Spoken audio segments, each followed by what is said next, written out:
روسی انقلاب اس حوالے سے ایک منفرد انقلاب تھا کہ اس انقلاب کے علمبرداروں لینن، ٹاٹسکی اور بخارن نے اس انقلاب کو عالمی تبدیلی کا پیش خیمہ قرار دیا تھا۔ ایک طرف جہاں اس انقلاب نے روس میں جاگیرداری نظام اور سرمایہ داری کو ختم کیا، وہیں لینن نے یہ دعویٰ بھی کیا کہ روس کی انقلابی حکومت پوری دنیا میں خاص طور پر ایشیائی اور افریقی پسماندہ اور برطانوی اور فرانسیسی سامراج کی مفتوح قومیتوں کے حقوق اور آزادی کے لیے بھرپور امداد مہیا کرے گا۔ اس حوالے سے دنیا کی اور نو آبادیاتیوں کی طرح برِ صغیر سے بھی کئی اہم سامراج مخالف رہنماؤں نے روس کے دورے کیے، جن میں مولانا حضرت موہانی اور ایم این رائے اہمیت کے حامل ہیں۔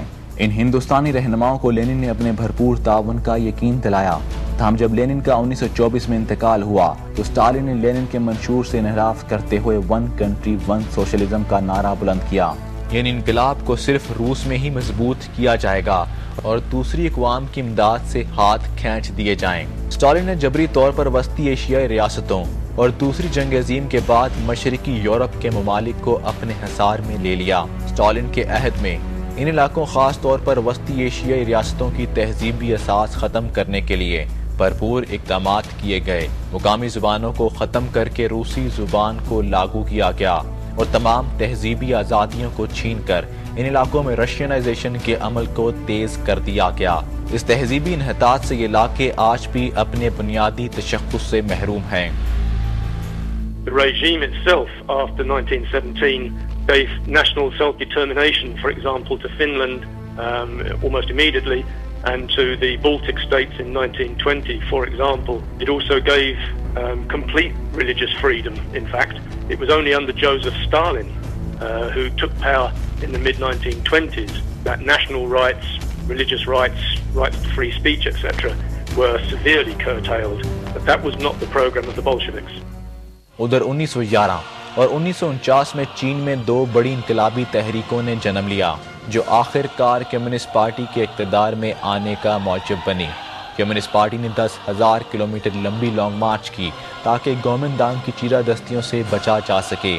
یہ لانگ مارچ 1934 سے 1935 تک جاری رہا۔ اس لانگ مارچ کے بعد موئزے تنگ ایک بڑے کمیونسٹ لیڈر بن کر سامنے آئے۔ دوسری جنگ عظیم کے بعد جب چین میں خانہ جنگی شروع ہوئی اور 1949 میں گومندانگ کو نانجنگ میں شکست ہوئی تو وہ تائیوان چلا گیا اور موئزے تنگ کی سربراہی میں چین میں کمیونسٹ اقتدار پر براجمان ہوئے۔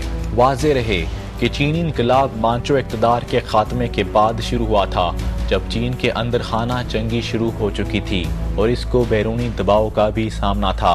1911 میں قوم پرست بغاوتیں پورے چین میں پھوٹ پڑیں، جس کے بعد پروویژنل ریپبلکن گورنمنٹ بیجنگ میں قائم کی گئی، جس کی سربراہی یوان شیہائی نے کی۔ 1930 کے بعد جیانگ نے کمیونسٹوں پر سلسلے وار حملے شروع کیے اور انہیں جنوب مشرقی چین تک محصور کر دیا۔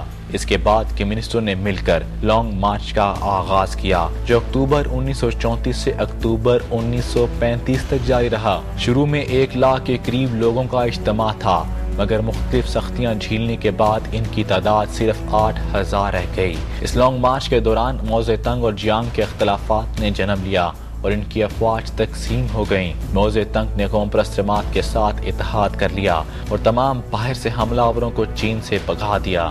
ماؤ زے تنگ نے ایک ریڈ آرمی تشکیل دی جس کی وجہ سے قوم پرستوں کے ساتھ ایک خانہ جنگی شروع ہو گئی۔ ماؤ زے تنگ کی ریڈ آرمی اس بغاوت کو کچلنے میں کامیاب ہوئی اور اس طرح کمیونسٹ ماؤ زے تنگ کی سربراہی میں اقتدار پر براجمان ہوئے۔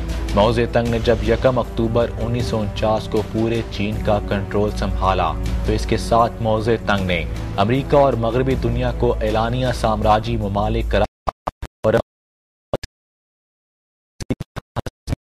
ان ممالک کو خاص تقویت حاصل ہوئی کہ جو امریکہ کی بالادستی قبول کرنے کے لیے تیار تھے۔ ویتنام، شمالی کوریا، انڈونیشیا اس کی اہم مثالیں ہیں۔ تاہم اندرونی طور پر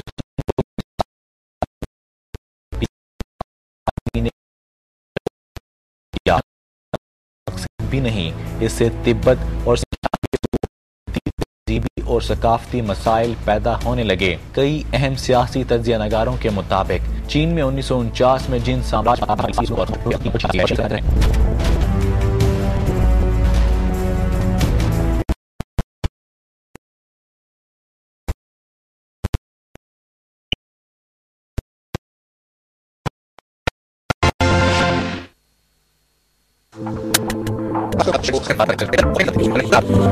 ہے